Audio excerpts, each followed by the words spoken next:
Marcial Maciel Degollado nació el 10 de marzo de 1920 en Cotija, Michoacán, en México.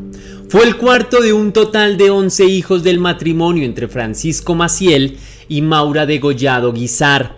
La madre de Marcial tenía una importante tradición religiosa en su familia, pues varios de sus parientes pertenecían o bien al gobierno o se desempeñaban como sacerdotes o curas. Por tal motivo, la infancia de este niño y de sus hermanos estuvo bastante marcada por la educación religiosa y católica, marcándolo muy profundamente desde sus primeros años. Pero esta educación no fue lo único que marcó los primeros años de Marcial. Cuando solo tenía 7 años, a Cotija llegó la Guerra Civil de Cristera y él y su familia se vieron obligados a migrar a Zamora. Fue allí donde realizó su primera comunión. Desde ese momento, Marcial practicó con devoción el culto de Cristo y se entregó de lleno a la religión. Ayudaba con frecuencia en las iglesias y se notaba su gran interés en todo lo que tenía que ver con la práctica del culto religioso católico. Cuando cumplió 15 años, se trasladó hacia la Ciudad de México para empezar su formación como sacerdote con uno de sus familiares maternos, quien era obispo de Veracruz. Si había un destino trazado para la vida de este joven, empezó a hacerlo realidad y se entregó de lleno a la escuela de Dios. Sin embargo, su aprendizaje y sus acciones están bastante alejadas de cualquier idea de benevolencia o bondad. Más que un ángel, Marcial fue un demonio vestido con sotana y con bendición del Vaticano.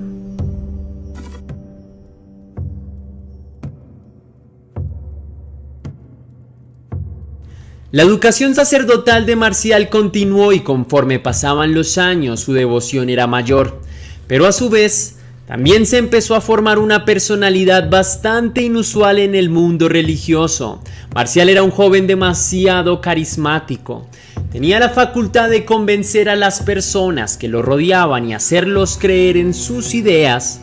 Su devoción y su carisma lo llevaron a fundar en 1941, cuando solo tenía 21 años, uno de los movimientos clericales y religiosos más importantes de la Iglesia Católica en el mundo. En sus inicios el movimiento se denominó Misioneros del Sagrado Corazón y la Virgen de los Dolores, y 10 años más tarde pasarían a llamarse Legionarios de Cristo. 3 años después, en 1944, Marcial Maciel recibió la orden sacerdotal y desde ese momento se dedicó por entero a la difusión del movimiento de los Legionarios de Cristo. Por este motivo se dirigió a España para darle mayor difusión y para vincular a los primeros seguidores de su movimiento a los estudios humanísticos de la Universidad Pontificia de Comillas. Sin embargo, estos estudios no prosperaron, pues todos los seguidores, incluido el propio Marcial, fueron expulsados de la universidad. Las razones nunca fueron reveladas, pero debido a los escándalos que más tarde se descubrirían en torno a este movimiento clerical e incluso a la propia vida de Marcial, puede que la causa esté relacionada con escándalos de abuso íntimo a menores. Pero esto no fue un impedimento para Marcial y la expansión de su proyecto educativo religioso. Su familia, con mucha influencia incluso en la máxima autoridad católica, le abrió las puertas del Vaticano. En el año 1946 llegó ante el Papa Pío XII, de quien tanto Marcial como todo su movimiento recibieron la bendición para seguir adelante en su proyecto. De ahí en adelante el movimiento siguió creciendo y expandiéndose por América Latina, América del Norte, Europa, África, Asia y Oceanía. De todas las ciudades y países a los que llegaban los Legionarios de Cristo, el movimiento recibía dinero de las élites católicas más influyentes de cada país. Pero desde el auge del movimiento en la década del 50, Marcial no deparaba todo el dinero para continuar con el crecimiento de su empresa religiosa, sino que además utilizaba el dinero, entre otras cosas, para garantizar que su imagen y la de los Legionarios de Cristo se mantuviera en la mejor de las concepciones. Así que, como han demostrado investigaciones, Marcial utilizaba parte del dinero que le dejaba su gran empresa para sobornar a las esferas más importantes del Vaticano, incluyendo al propio Papa o a los propios papas, pues se cree que Marcial sobornó al menos a 5 papas para salvaguardar su imagen y la de su movimiento.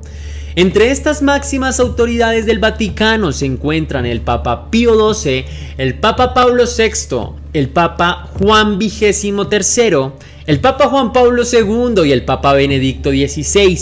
El motivo de estos sobornos no era desconocido para cada uno de los papas. El Vaticano sabía muy bien por qué recibían tanto dinero de los legionarios de Cristo, pero siempre se hicieron los de la vista gorda. El Vaticano mantuvo un silencio cómplice de las más innumerables víctimas de abuso íntimo por parte de los legionarios de Cristo y del Santo Marcial.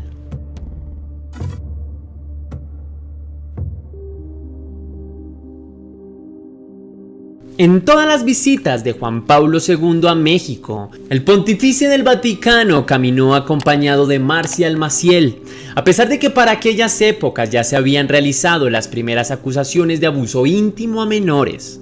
La Iglesia acalló las voces de protesta y mantuvo en las cercanías de la Iglesia a Marcial y su movimiento, y es que durante el pontificado de Juan Pablo II el crecimiento de la empresa de Marcial fue más grande que nunca antes en toda su historia. Con el apoyo del Vaticano, las arcas de los legionarios crecieron más que nunca. Inauguraron sedes en todos los lugares del mundo y su influencia era cada vez mayor. Se decía incluso que el Papa Juan Pablo II fue uno de los mejores amigos de Marcial a lo largo de su vida y puso en primer plano internacional a los legionarios de Cristo. Pero todo esto ocurría mientras al interior del movimiento religioso se registraban continuamente abusos íntimos a menores, pues como se evidenció tiempo después, para el año 2006, la Santa Sede había recibido 240 documentos que evidenciaban el comportamiento desviado y reiterados de Marcial y sus seguidores. La mayoría de papas habían estado al tanto de estos abusos, pero los pasaron por alto y consintieron a Marcial y a sus seguidores para que siguieran adelante. Se puede decir que si Marcial y los legionarios de Cristo son culpables, no menos culpables fueron el Vaticano y cada uno de los pontífices que conocía lo que sucedía al interior del movimiento.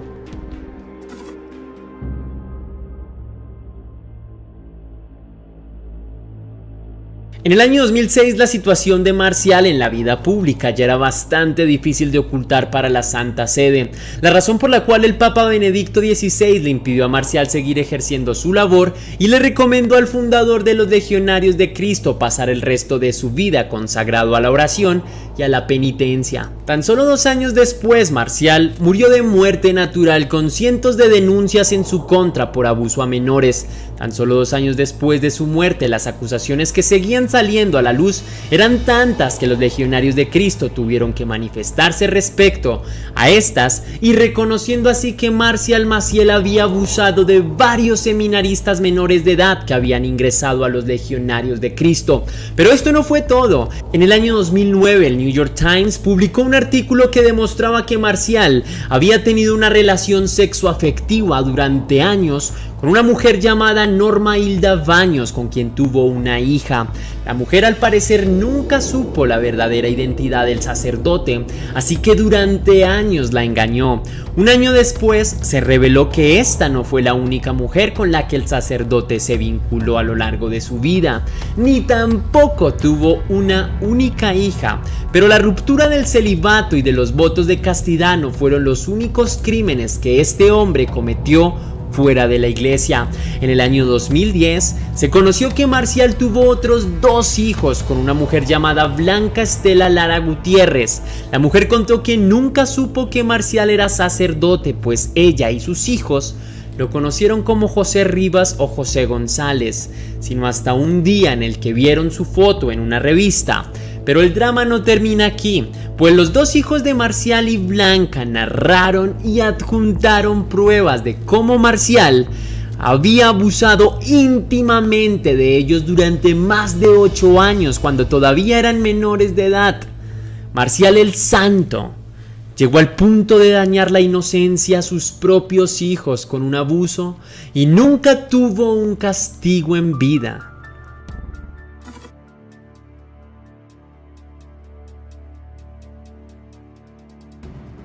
En el año 2019, el movimiento de los legionarios publicó un informe debido a las acusaciones que seguían recibiendo por los actos del movimiento y del propio Marcial. En el informe se reveló que Marcial Maciel abusó íntimamente de un total de 60 menores de edad de ambos géneros. Los niños iban desde los 11 hasta los 16 años. El modus operandi del vil sacerdote consistía en aprovecharse de su figura de superioridad para ganarse la confianza de los niños y así pedirles favores que estos nunca cuestionarían por el poder que éste tenía. Marcial pedía a los niños que lo masturbaran o dejaran acceder carnalmente a ellos, diciendo que sufría de una condición especial en la que necesitaba expulsar su semen. Otra de sus tácticas era aprovecharse de su posición y decir simplemente que la Santa Sede le permitía estar con ellos sexualmente debido al gran esfuerzo que hacía llevando a todo el mundo hacia su movimiento de los legionarios de Cristo. Pero esta práctica no fue exclusiva de Marcial, sino fue casi una política conducta que se normalizó al interior de los legionarios de Cristo, pues el total de víctimas sexuales por parte de 33 sacerdotes distintos, incluido Marcial, en este santo movimiento, asciende a 175. Según el informe, al menos otros 90 alumnos de los legionarios fueron abusados por seminaristas. A pesar de todas las perversidades que se cometieron al interior de este movimiento, hoy en día sigue vigente y continúa creciendo. El legado de perfidias dejado por Marcial sigue irguiéndose hoy en día.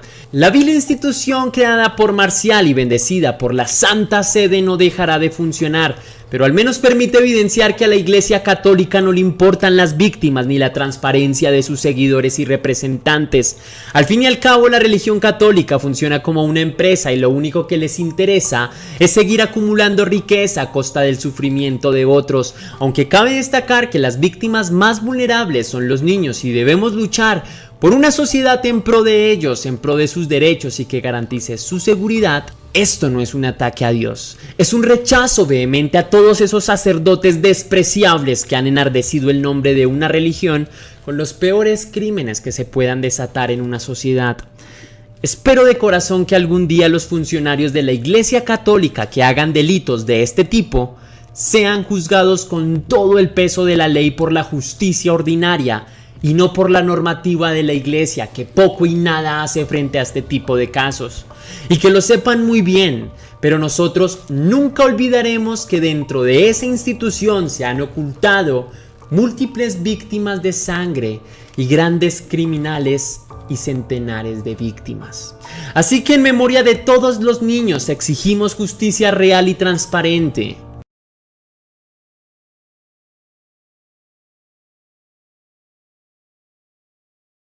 Sinaloa es una ciudad conocida por su agricultura, pero también por la violencia que se vive, en especial en contra de las mujeres. El día 19 de marzo del año 2014 parecía un día totalmente tranquilo, rutinario, común y corriente. Sin embargo, algo que dejaría impactada a la ciudad y al país entero ya estaba teniendo lugar en el lugar menos esperado y con protagonistas todavía menos esperados. Hacia finales de la tarde de aquel día, el departamento de policía recibió una llamada. Al parecer, una joven de tan solo 16 años había sido asesinada de manera brutal en su propia casa. Inmediatamente las autoridades, en compañía de médicos forenses, se movilizaron al lugar indicado. Allí fueron recibidos por el padre de la joven, que se encontraba totalmente devastado al ver la macabra escena de encontrar a su hija en un charco de sangre en su propia habitación. Las autoridades ingresaron a la casa, acordonaron la zona e hicieron las respectivas labores. Entre tanto, los alrededores se llenaban de curiosos y llegaban diferentes medios de comunicación para redactar notas sobre el asesinato de la joven. Pero desde el momento en el que llegaron, notaron que algo no iba como de costumbre. Las autoridades trataban el hecho con mayor secretismo que de costumbre. Los periodistas preguntaban una y otra vez a los policías que se encontraban custodiando el área y expresaban únicamente que no sabían nada, pero que todo parecía indicar que había sido algo bastante grave. Con la incertidumbre danzando en el aire durante toda la noche, los periodistas tuvieron que esperar hasta que finalmente, en horas de la madrugada, el oficial a cargo salió a comunicar la espantosa noticia. Inmediatamente las salas de redacción de todos los periódicos explotaron. Los periódicos y canales de todo el país publicaban un mismo y sorprendente encabezado. Una joven de tan solo 16 años había sido asesinada en su propia habitación después de haber recibido 65 puñaladas con un cuchillo de su propia casa. La gente no daba crédito. ¿Cómo alguien podía tener la sevicia de apuñalar a una joven de tan solo 16 años en 65 oportunidades? Pero lo más importante y por lo que todo el mundo se preguntará era justamente quién había sido la desafortunada víctima.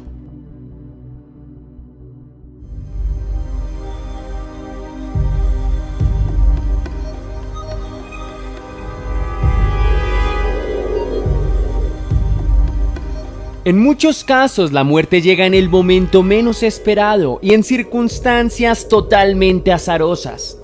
Anel Báez jamás imaginó que alguien podría estarla acechando para quitarle la vida. Todavía menos lo esperaban sus hermanas y su padre. Desde sus primeros años, Anel se había caracterizado por su buen humor y por su amabilidad. Su padre, Hugo, la recuerda siempre con una sonrisa en el rostro. Desde niña se notaba que iba a ser una excelente mujer. Ni siquiera uno de los sucesos más traumáticos para la vida de cualquier persona le pudo arrebatar la sonrisa, pues su madre, a causa de cáncer, murió cuando ella era tan solo una niña. Pero a pesar del gran impacto que sufrió toda la familia, Anel había sido siempre el ejemplo perfecto de que una sonrisa siempre puede arreglar las cosas. La facilidad de la joven para empatizar con las personas y alegrar su entorno era notable. Anel asistía a la preparatoria y tenía muchas facilidades para hacer amigos. Desde luego era algo que a su familia no le inquietaba porque parecía que con todas las personas podía llevarse muy bien. Pero además, como todas las jóvenes de su edad, Anel tenía sueños y ganas de hacer muchas cosas en el mundo. Sueños que se vieron interrumpidos de manera abrupta por una persona que se encontraba justamente en su círculo más cercano y de quien jamás esperó que le hiciera algo así.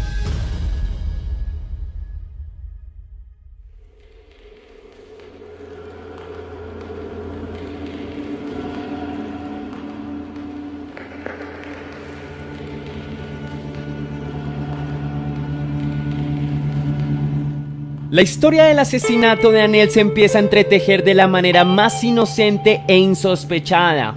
La capacidad de hacer amigos de Anel la llevó a tomar cariño por una joven con la que estudiaba. Su nombre es Erandi Elizabeth Gutiérrez.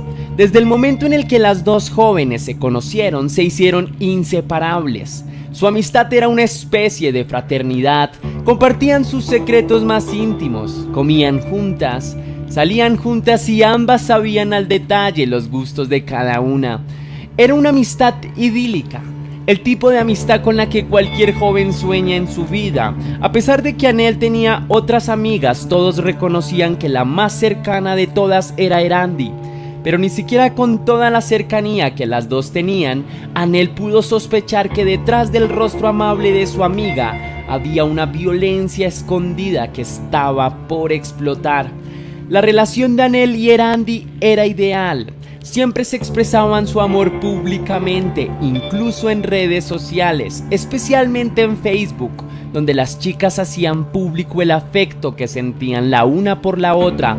Hasta poco antes del asesinato de Anel, no habían existido grandes desencuentros o rupturas. Sin embargo, todo se empezó a quebrar de una forma extraña, producto de una supuesta publicación en Facebook.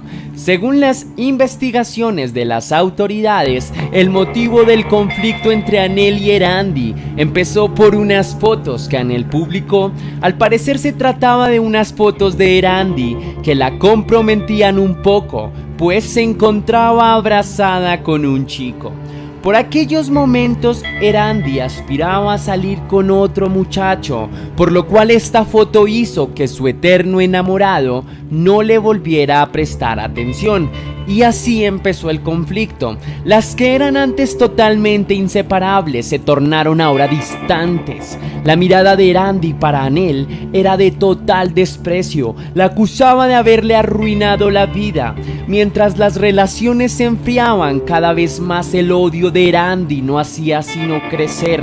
Por su parte, Anel estaba arrepentida y en múltiples ocasiones trató de pedirle disculpas a su amiga, pero esta nunca aceptó.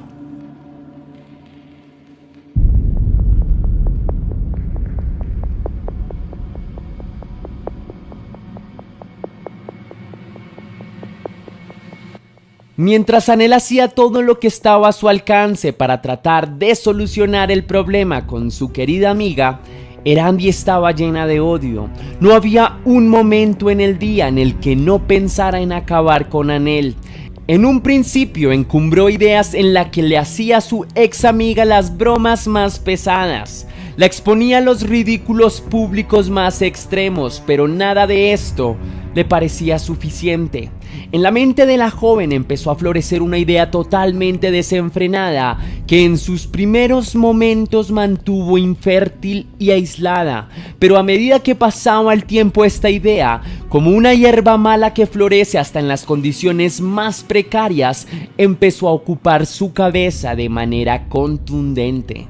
Tenía que asesinar a Anel. Erandi no soportaba el silencio. La idea ya había tomado forma por completo. La rumiaba y le rumiaba. Le daba vueltas. Incluso era tan fuerte su impulso y su necesidad de expresarlo en redes sociales, aunque a la mayoría le pareciera una exageración. No mucho tiempo antes del asesinato de Anel, Erandi publicó en la red social Twitter cosas como: voy a sepultarte antes de que pase este año. Y puede que parezca muy calmada, pero en mi cabeza ya te he matado al menos 3 veces. Es increíble, pero aquello que Erandi publicó lo hizo realidad.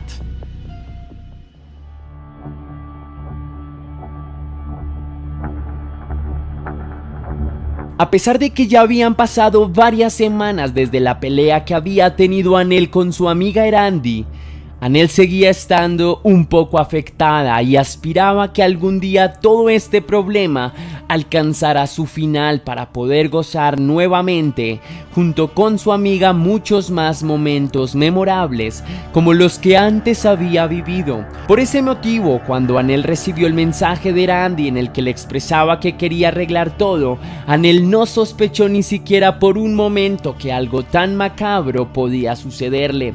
El día 19 de marzo se pactó el encuentro. Ese día quedarían zanjadas todas las diferencias entre las dos jóvenes y sin duda alguna la amistad que había mantenido durante tantos años reverdecería y se haría todavía más fuerte. Pero estos no eran los planes de Erandi, que usó la excusa de la reconciliación para ejecutar su macabro plan. Aquel 19 de marzo Anel se encontraba sola en casa. Se había citado con su amiga ya mismo y en horas de la tarde, puntual como de costumbre, la joven arribó a su casa. Erandi no se encontraba ansiosa. Entró a la casa, charló con su amiga e incluso aceptó las disculpas de su amiga. Todo el tiempo estaba fingiendo. Dijo que ya todo había pasado y que ahora estarían tan unidas como siempre. Para Anel, este era un encuentro como cualquier otro, incluso mejor porque su querida amiga había vuelto. Reconstruida la confianza, las dos chicas se dirigieron al cuarto de Anel, encendieron la televisión y comían algo mientras charlaban. Erandi, calculando fríamente cada momento y aprovechándose de la plena confianza que le daba su amiga, le dijo que tenía que ir un momento al baño. Anel se quedó sola en su cuarto Y mientras tanto, Erandi bajó a la cocina de la casa y tomó un cuchillo y lo escondió al interior de su ropa. Una vez tenía lo que necesitaba, subió a la habitación de su amiga, pero esta vez la faz de tranquilidad de Erandi había desaparecido por completo de su rostro. En su lugar imperaba una expresión desencajada que no lograba contener. Anel no alcanzó a preguntar qué sucedía cuando esta, Erandi, enceguecida por el odio, arremetió contra la humanidad de su amiga, clavándole el cuchillo una vez tras otra, hasta que la habitación entera quedó cubierta de sangre. Cuando Erandi volvió en sí, huyó del lugar y al llegar a su casa publicó en Twitter: ¿qué he hecho?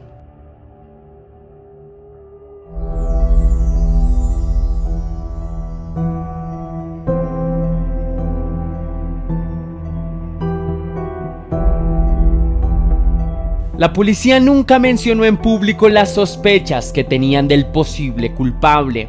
Sin embargo, para ellos todo estaba muy claro. Ni siquiera tuvieron que esforzarse. La manera de actuar de Erandi fue propia de la niña que era. Cuando tenía lugar el sepelio del cuerpo de Anel, las autoridades se dirigieron al lugar y allí mismo se encontraba la culpable de los hechos.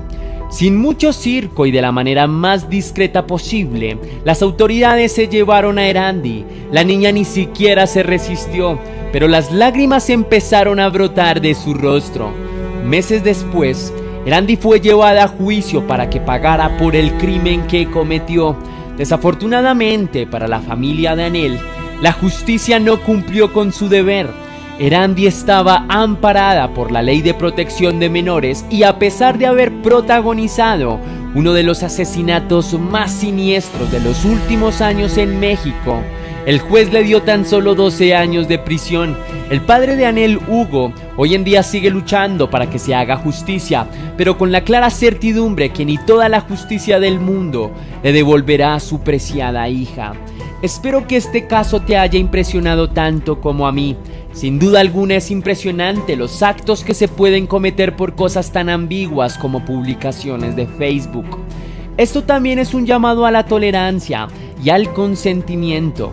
Es necesario que todos aprendamos a convivir con este fenómeno de las redes sociales, dándoles el mejor uso posible y sobre todo, intentando no herir a alguien. Y entiendo que la salida más propicia para todo conflicto siempre es y será el diálogo.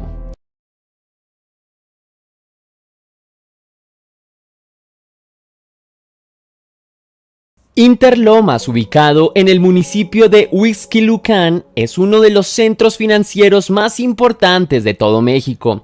Un sector desbordante de rascacielos, centros de convenciones y comerciales y condominios donde viven varias de las personas más adineradas de todo México. Fácilmente se podrá decir que esta es una de las zonas más seguras para vivir de todo el país, y eso era precisamente algo que la familia Guevara Farah sabía con claridad.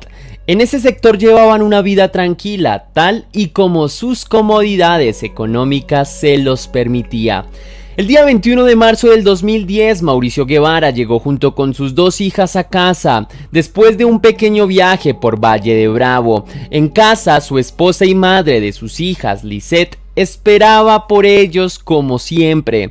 Al llegar, la madre abrazó a sus hijas, las acompañó un rato al cuarto, estuvo con ellas y después las acostó en sus respectivas camas, les dio un beso de despedida y salió de la habitación en camino hacia la suya, donde su marido la esperaba para dormir. Sin saberlo, Mauricio y Lisette acaban de ver a una de sus hijas por última vez en sus vidas.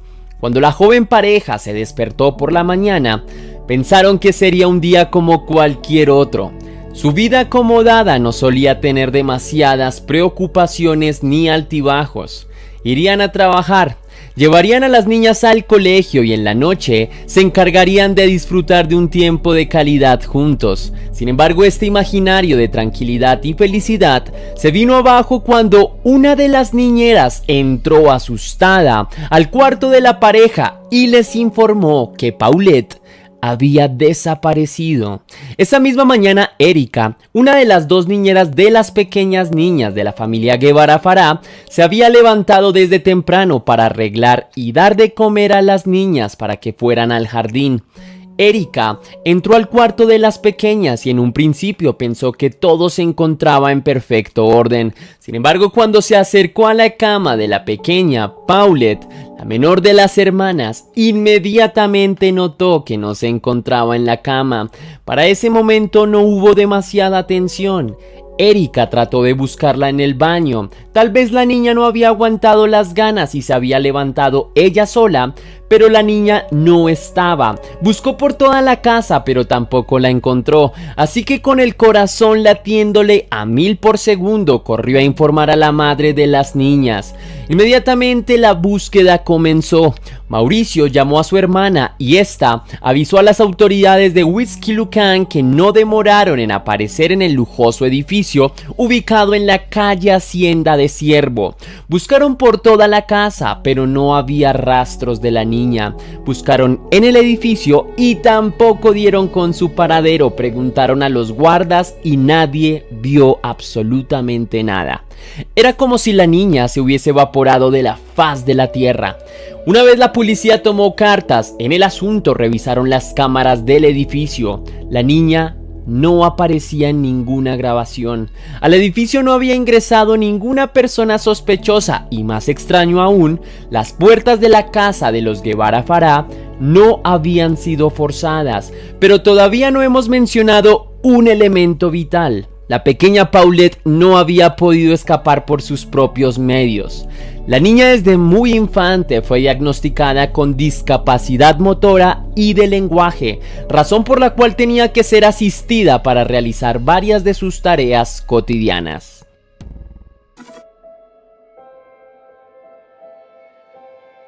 Paulette nació el 20 de julio del 2005. Fue la segunda hija del matrimonio entre Lisette Farah y Mauricio Guevara. Su hermana era apenas 3 años mayor que ella y gozaba de perfecta salud a diferencia de su pequeña hermana. Paulette nació prematuramente y sufrió un derrame cerebral que, como habían informado los doctores a su madre, afectó en gran medida el desarrollo de su hija, haciendo que sufriera de deficiencia motriz y trastorno del lenguaje. Pero la pequeña sortió esos problemas con relativa facilidad. Los diferentes tratamientos que su familia pagó le permitieron caminar, a pesar de que en un principio los doctores le habían informado que nunca podría hacerlo. Y además aprendió también a comunicarse con algunas dificultades.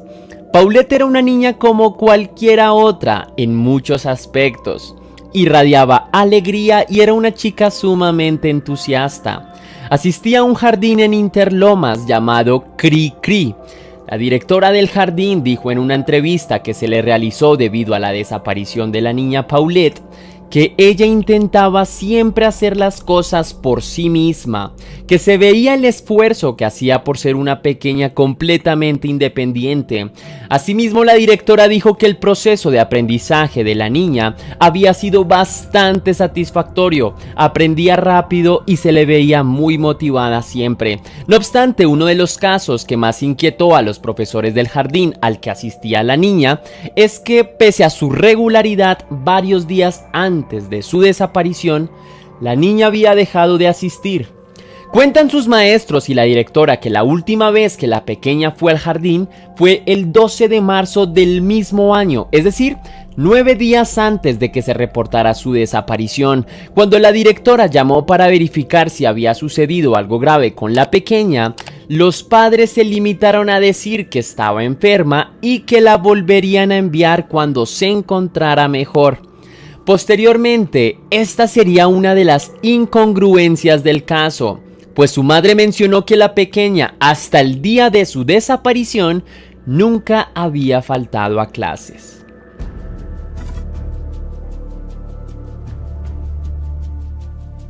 En la tarde, después de haber constatado que no había rastro de la menor, la policía empezó a difundir un cartel con la información de la niña. pero la familia Guevara Farah tenía medios de sobra, así que rápidamente subieron información a las redes sociales y en un momento todo internet estaba inundado con la información de la niña. El país entero buscaba a la pequeña, las calles se llenaron de personas pegando carteles que decían así: "Ayúdame a regresar a casa", con una foto de la pequeña seguido de la siguiente descripción: "Me llamo Paulette, tengo 4 años, tengo discapacidad motriz y de lenguaje, presento una cicatriz en la espalda del lado izquierdo, no puedo valerme por mí misma, necesito a mis papás". Pero no terminó ahí. La familia pagó para que cadenas televisivas y radiales transmitieran la información. La familia estaba decidida a encontrar a la pequeña, pero la policía tenía claro que, a pesar de que la prioridad era dar con el paradero de la niña, su deber también consistía en recoger todos los testimonios de la familia para reconstruir cada uno de los hechos.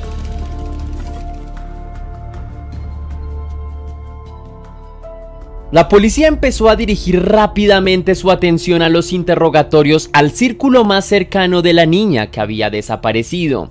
El padre de la niña indicó que ese día, en la mañana, había salido bien temprano a trabajar y que su esposa Lisette había sido quien le había informado de la desaparición de la niña y que el día anterior había llegado junto con la pequeña y su hermana mayor de un viaje en Valle de Bravo. La versión del padre no arrojó demasiadas inconsistencias. Sin embargo, el testimonio de la madre y el de las niñeras tenían elementos que se contradecían. Lisette Farah aseguró que la noche anterior, después de que su marido llegara del viaje con sus hijas, se encargó de acostar a las pequeñas en sus camas. Es decir, Lisette era la última persona en haber visto a la niña. Cuando la investigación continuó con la indagatoria a una de las niñeras, Erika, la policía comenzó a sospechar sobre la madre de las niñas, que desde un principio tenía una actitud indiferente e impropia de una madre que no puede encontrar a su hija. La confesión de Erika consistió en que ella era quien se había encargado de acostar a las 2 niñas la noche anterior, por lo tanto era ella quien había visto por última vez a Paulette y no su madre. Después de varios días de búsqueda infructuosa y ante lo que las autoridades calificaron como testimonios falseados o contados de acuerdo a salvaguardar su propia libertad, la policía decidió arraigar, es decir, tomar medidas de aseguramiento contra Mauricio, Lisette, la hermana menor de Paulette y las 2 niñeras, Erika y Marta.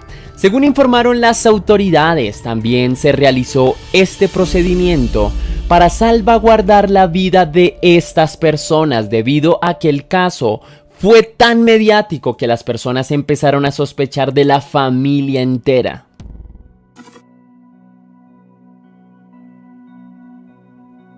El 31 de marzo de 2010, el mundo quedó atónito con la información que los medios acababan de brindar sobre el paradero de la pequeña.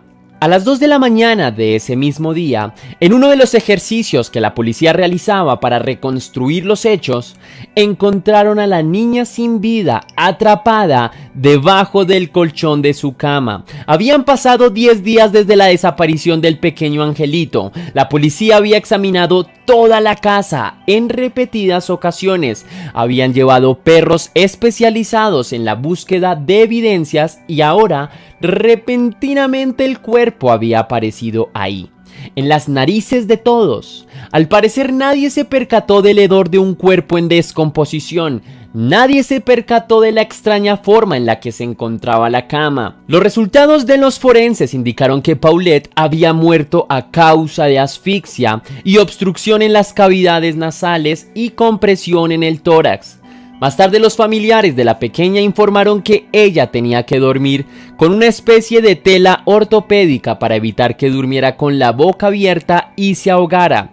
Según los forenses, el cuerpo no había sido manipulado después de la muerte y se habían encontrado rastros de violencia física o sexual.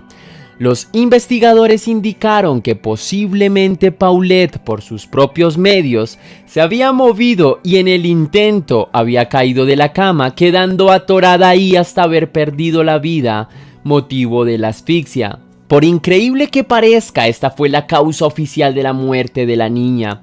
Al parecer, los investigadores que habían pasado días en la casa también creyeron coherente la versión y nadie fue juzgado por la muerte de la pequeña Paulette. Sin embargo, el mundo entero desconfía de la verosimilitud de esta historia. Las dos niñeras argumentaron que desde el día que desapareció la niña revisaron infinidad de veces la cama en la que fue encontrada la pequeña. Asimismo, dijeron que a pesar de sus dificultades motrices, la pequeña nunca se había caído de la cama y que era increíble que nadie durante los 10 días de su desaparición nadie se percatara de que estaba ahí mismo.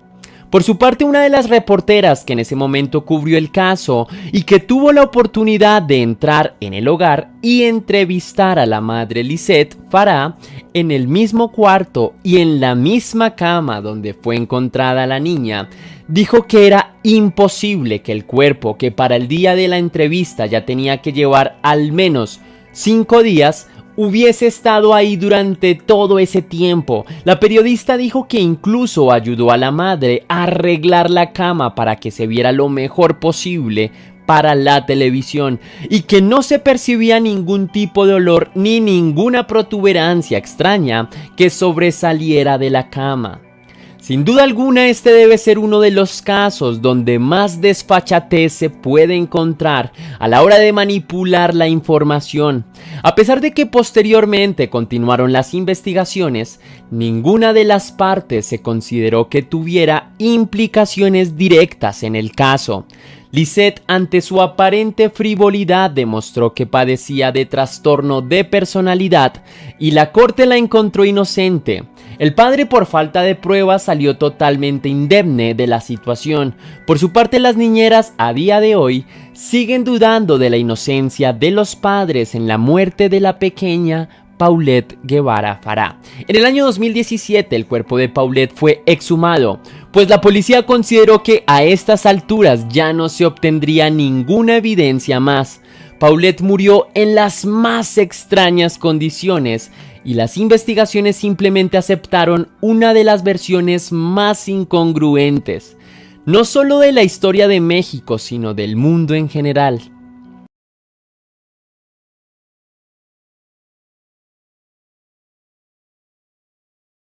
Susana Escobar Basaldúa era una joven llena de sueños y expectativas en la vida. Nació en Monterrey, Nuevo León, en el año 2004.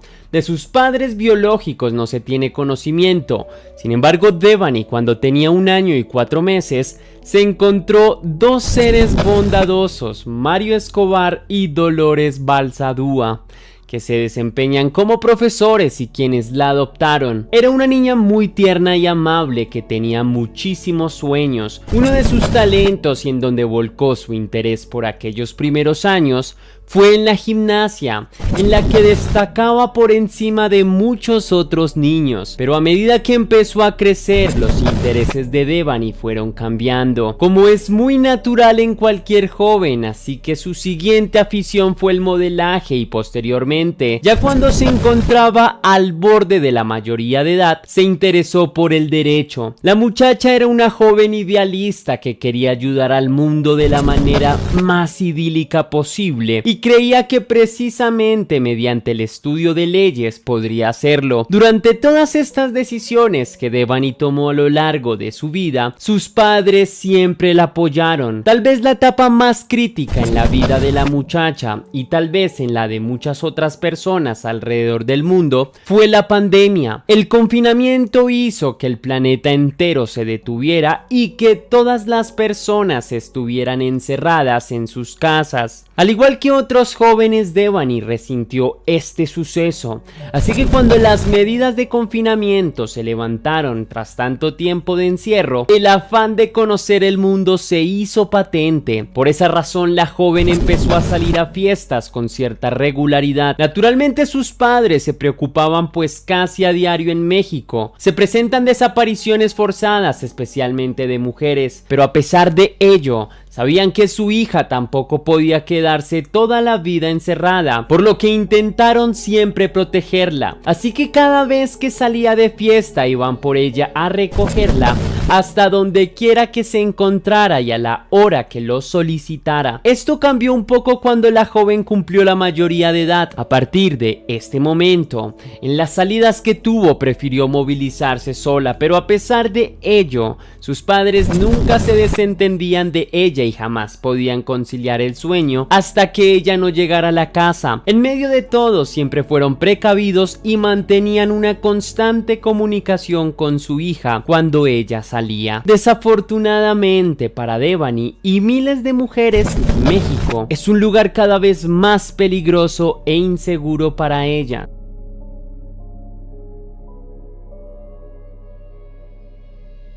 Ahora que ya hemos introducido un poco acerca de la vida de Devani, es momento de indagar directamente en la cronología de la desaparición de la joven. En primera instancia, es importante mencionar que la joven, al igual que muchas otras adolescentes mexicanas y del mundo en general, por supuesto, deberían tener la tranquilidad de caminar por las calles o de salir de fiesta sin el temor de que sus vidas les sean arrebatadas. El desenlace trágico de esta historia comienza el 8 de abril del año 2022. Ese día, en horas de la mañana, la joven mexicana les dijo a sus padres que saldría en la noche a la fiesta de un amigo. En principio, Mario y Dolores se mostraron un poco reticentes a la idea. Últimamente los casos de desapariciones de jóvenes habían incrementado demasiado, pero la muchacha trató de calmar los ánimos de sus padres y les dijo que hasta ahora nunca había pasado nada y que posiblemente esta vez no sería diferente. Las inquietudes de Dolores y Mario fueron en aumento a medida que pasaban las horas y en la noche ya estaban hechos de un manojo de nervios. Por última vez, los preocupados padres trataron de convencer a su hija para que esa noche no saliera. Mario incluso le mostró a su hija un reporte de las desapariciones más recientes de mujeres en el estado. Sin embargo, Devani le restó importancia al asunto y siguió con sus planes, y estaba en todo su derecho. Cerca de las 10:30 de la noche de ese viernes 8 de abril, dos amigas de Devani arribaron a su casa. Las tres chicas irían juntas a una fiesta y la casa de la joven era una especie de punto de encuentro o de salida para ellas. Pocos minutos después del arribo de sus amigas, la joven se despidió de sus padres sin saber que esa sería la última vez que la verían con vida. Devani y sus amigas se dirigieron juntas a una fiesta que tenía lugar en la finca Diamante de General Escobedo. Luego de varias horas en ese lugar, las jóvenes contactan por la aplicación Didi a un conductor que las lleve a un nuevo destino que al parecer era otra fiesta. Cerca de la 1:30 de la mañana, el conductor de un Kia blanco llega al punto en el que se encontraban las tres mujeres y abordan el vehículo. Después de un corto trayecto, las tres muchachas llegan a su nuevo destino, en el que permanecen hasta cerca de las 4 de la mañana del mismo día. Alrededor de las 4, el mismo automóvil blanco llega hasta el mismo punto en que había dejado previamente a las jóvenes, pero en esta oportunidad solo se sube Devani. Las otras dos muchachas que la habían acompañado previamente tomaron otro automóvil y regresaron a sus casas. Cerca de media hora después, las amigas de Devani son informadas por el conductor del automóvil blanco que la chica se acaba de bajar en la carretera. El hombre les envía una foto y les pide que por favor vayan a recoger a la chica. Varios minutos después, al ver que la joven no entra en el carro, el conductor del vehículo blanco siguió su trayecto y deja en mitad de la carretera a la joven. Esta fue la última vez que Devani Escobar fue vista con vida por alguien.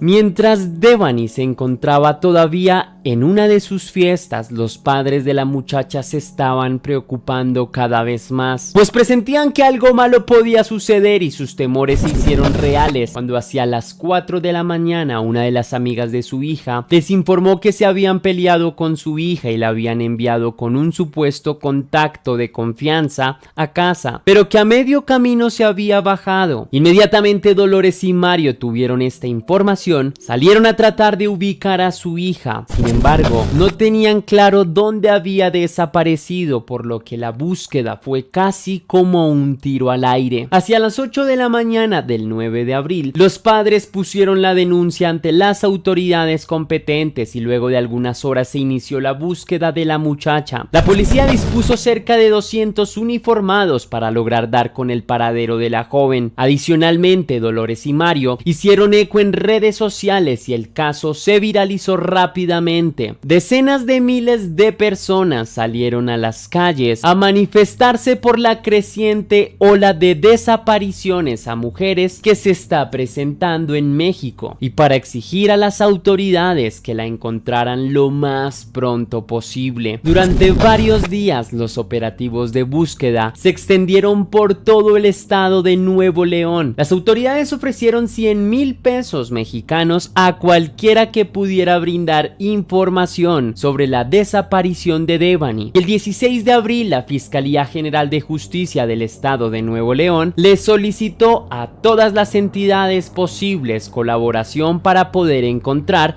a la chica con vida. Durante ese tiempo, las autoridades revisaron varias cámaras de seguridad que estaban ubicadas en las cercanías de donde Devani fue fotografiada por última vez, y lo que encontraron por aquellos días causó mucha indignación en todo el país.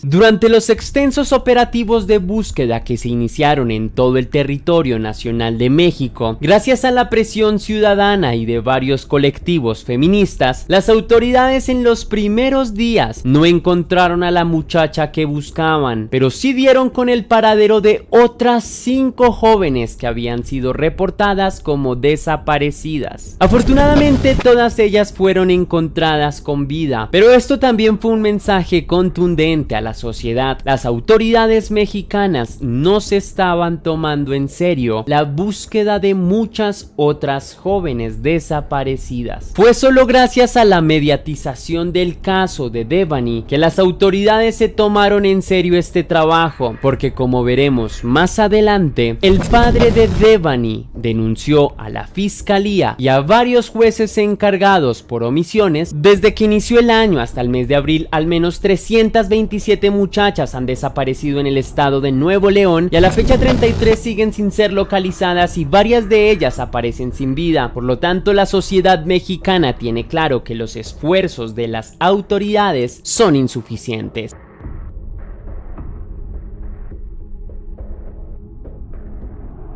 El 21 de abril del 2022 a la búsqueda de Devani se sumó la Comisión Nacional de Búsqueda, y ese mismo día, en horas de la noche, en uno de los hoteles donde las cámaras de seguridad habían captado por última vez a la chica con vida, fue encontrado un cuerpo que coincidía exactamente con la ropa de Devani y con su descripción física. Al día siguiente, Mario Escobar y Dolores Balsadúa hicieron la identificación del cuerpo y confirmaron que efectivamente se trataba de Devani Escobar. Un primer resultado de autopsia reveló que la causa de la muerte había sido un trauma cráneoencefálico producido por un fuerte golpe, y la versión que brindó la fiscalía es que la muchacha había caído en la cisterna donde fue encontrada por accidente. A los ojos del mundo entero, esta versión no tiene ni pies ni cabeza. Durante los primeros días de búsqueda, ese motel ubicado en Nueva Castilla había sido inspeccionado con detenimiento. Por lo tanto, era incomprensible que tantas personas hubieran pasado por alto revisar la cisterna en la que posteriormente Devani fue encontrada. Por otra parte, Mario acusó a la fiscalía de de negligencia, pues a pesar de que en ninguna cámara se puede evidenciar que la muchacha cayó por accidente, esta fue la versión que ellos entregaron. Según Mario Escobar, el cuerpo de su hija debió haber sido llevado al motel después de los primeros operativos de búsqueda en el sitio, que por lo demás nunca fue acordonado ni aislado, pese a que había sido el último punto en el que Devani fue vista con vida. Así que, teniendo en cuenta lo anterior y añadiendo que el padre de la muchacha dijo tener evidencias en las que se muestran que el conductor del Didi intentó abusar de su hija, Mario defendió rotundamente que su hija fue asesinada y para comprobarlo pidió que se le practicara una segunda autopsia.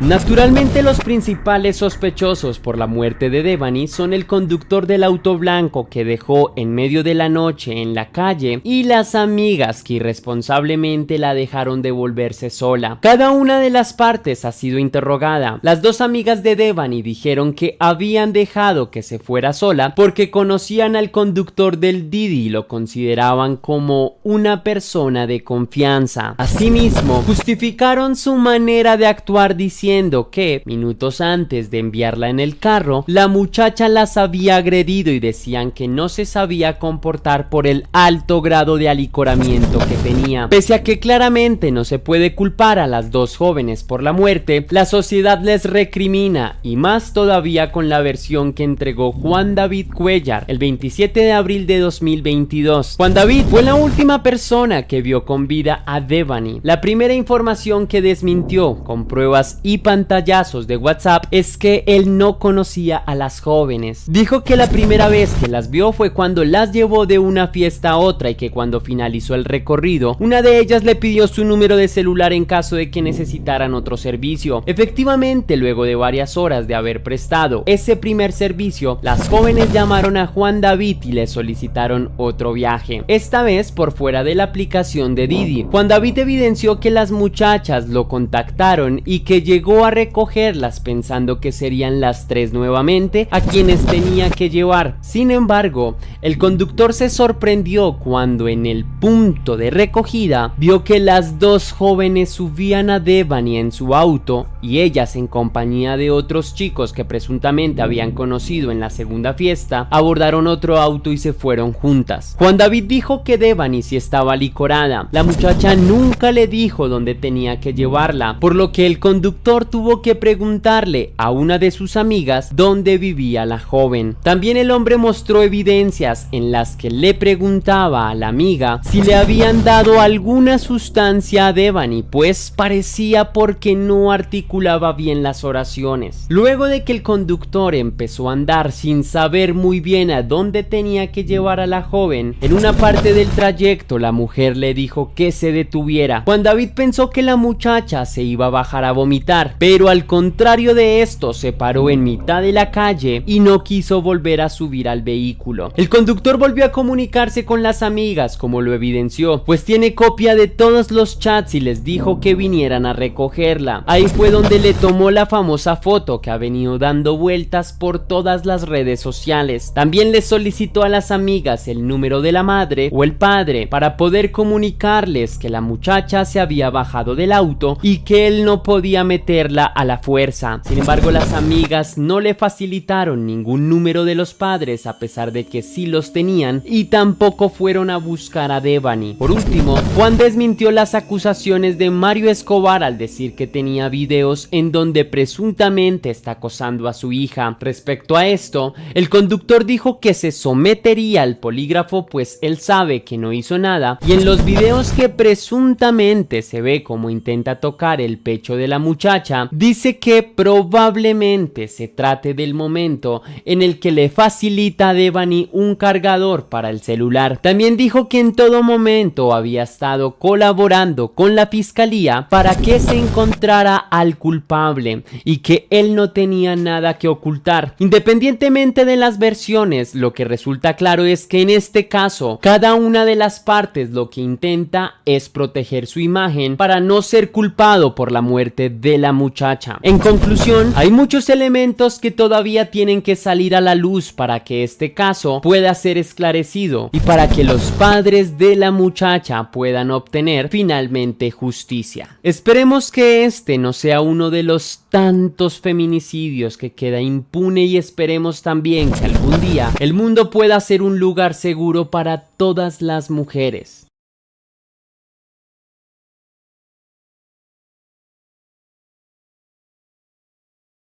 Jessica González Villaseñor nació en 1998 y fue la tercera de 3 hijos del matrimonio entre Verónica Villaseñor y Martín González. Desde una edad bastante temprana, Jessica se mostró como una niña bastante amable, empática y dispuesta a ayudar a las personas que la rodeaban. Este carácter simpático la acompañó hasta su adolescencia y hasta esa pequeña porción de adultez que logró vivir. Jessica fue siempre una chica idealista que sentía muchísimo amor por los niños y que por medio de la educación creía que se podría cambiar el mundo. Fue por este motivo que luego de terminar su preparatoria decidió estudiar licenciatura en educación básica. De esta manera sentía que podría mejorar sus condiciones de vida, sino perseguir sus sueños. De hecho, Jessica aparece en varios videos que se pueden encontrar en redes sociales. En ellos se puede evidenciar con facilidad que era una mujer sumamente enérgica y entregada a su vocación como docente. Siempre tenía una sonrisa en el rostro y muchas ganas de salir adelante y dar lo mejor de sí para sus estudiantes. Jessica se graduó finalmente como profesora de educación básica a principios del año 2020 y luego de no mucho tiempo pudo empezar a ejercer su profesión.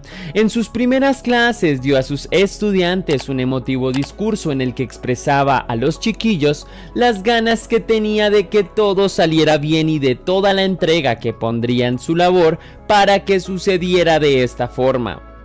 Desafortunadamente para Jessica tan solo pudo saborear su sueño, nunca pudo ver los resultados de su esfuerzo y el causante de esta intromisión mortal era nada más y nada menos que su pareja sentimental.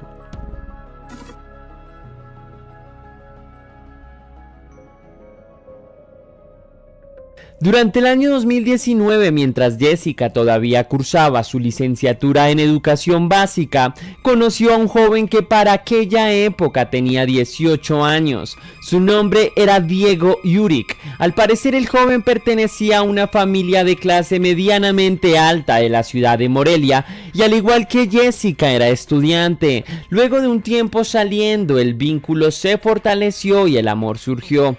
Jessica y Diego se hicieron pareja, o al menos así lo pensó Jessica, pues las marcadas diferencias sociales llevaron a que Yurik nunca formalizara su relación con la joven, así que nunca la presentó a sus padres e incluso en diferentes escenarios la presentaba solo como una amiga o una conocida. Naturalmente este era un elemento que molestaba bastante a Jessica. No se sentía tranquila ante el comportamiento de su pareja y así se lo hizo saber a sus padres. La reacción de estos fue la más natural y le insistieron en repetidas oportunidades a la joven que se alejara de este muchacho. Jessica hizo caso omiso a las advertencias de sus padres. El amor es ciego. Pero no solo esto, pues la relación de Jessica también estuvo marcada siempre por el abuso y la violencia psicológica y verbal. Yurik le insultaba regularmente, le decía a Jessica que no era su novia sino simplemente su fufa. La menospreciaba también por venir de una clase social más humilde y por no tener dinero. Pero a pesar de estos indicios de violencia y en parte también por la manipulación emocional que este joven ejercía sobre Jessica, ella nunca pudo alejarse de su lado.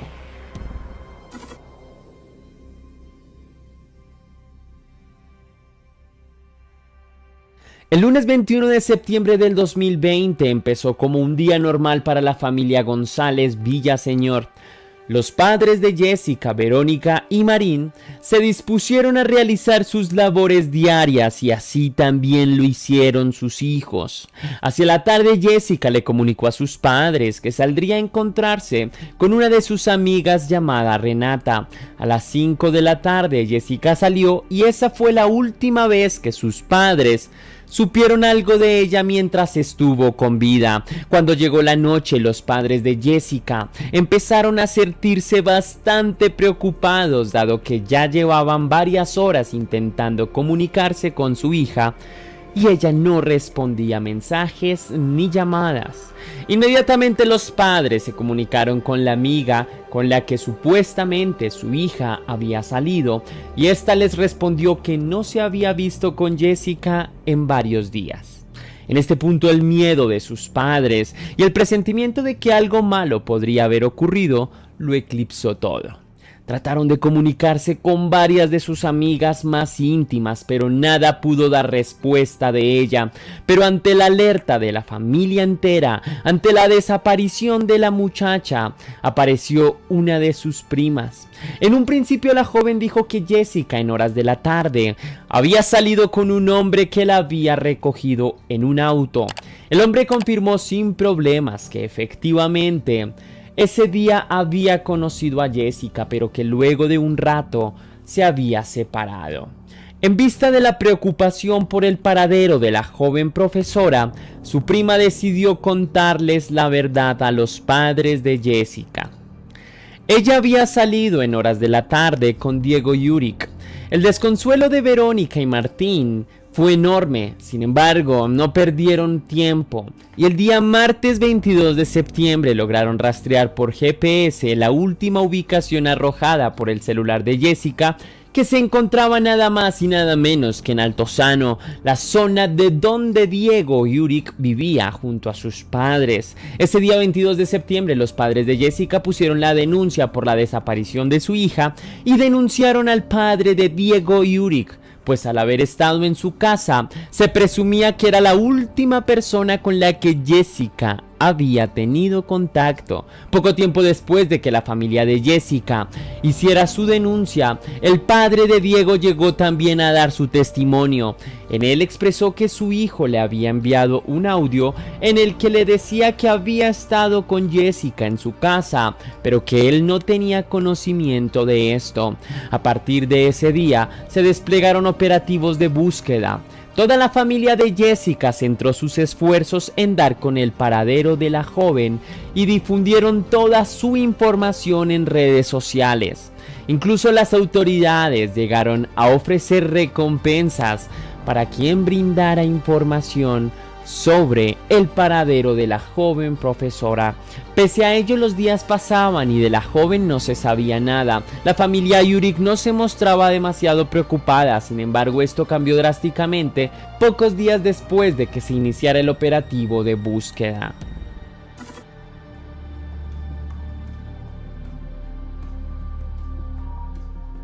El viernes 25 de septiembre el cuerpo sin vida de Jessica González fue encontrado en los alrededores de Altozano. Inmediatamente después de que el cuerpo fuera encontrado, la policía se dirigió hasta la vivienda de Yurick para poner bajo custodia al presunto asesino.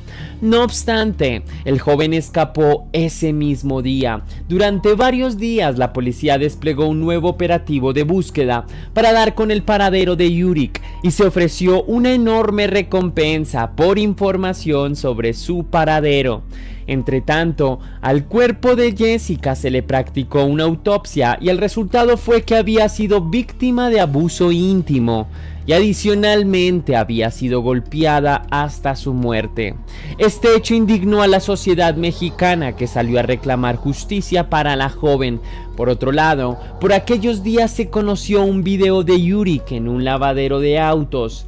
El joven prestaba atención especial en el baúl. Pocos días después, la policía logró detener a Yurick en su intento de escape. El asesino se movilizaba en un automóvil blanco. Inmediatamente Yurick fue puesto bajo la custodia de la policía.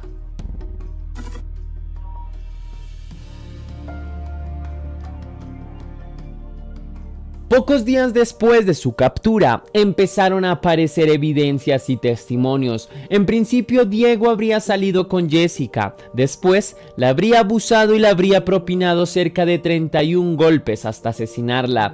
Pero esto no habría sido lo único. Después de darse cuenta que había matado a la joven, Yurik la arrojó en el baúl de su auto y se movilizó en búsqueda de ayuda. Escribió a sus amigos que le ayudaran a ocultar el cuerpo de la joven. Los amigos de este se negaron y ante las negativas de estos, el joven no tuvo más reparo que dejar tirado el cuerpo de la joven cerca de la zona de Altozano. Luego de dejarla tirada, se fue junto con 2 de los amigos a los que había solicitado ayuda a tomar café. Los amigos de Yurik naturalmente no reportaron el caso a las autoridades, sino que mantuvieron un silencio cómplice. Pero esto no fue todo. Durante varios días estuvieron haciendo memes y burlándose de la muerte de Jessica en un grupo que tenían en WhatsApp. Asimismo, se burlaban de lo que los colectivos feministas hacían. Estos jóvenes nunca vieron este acontecimiento como algo grave, sino tan solo como un motivo de mofa.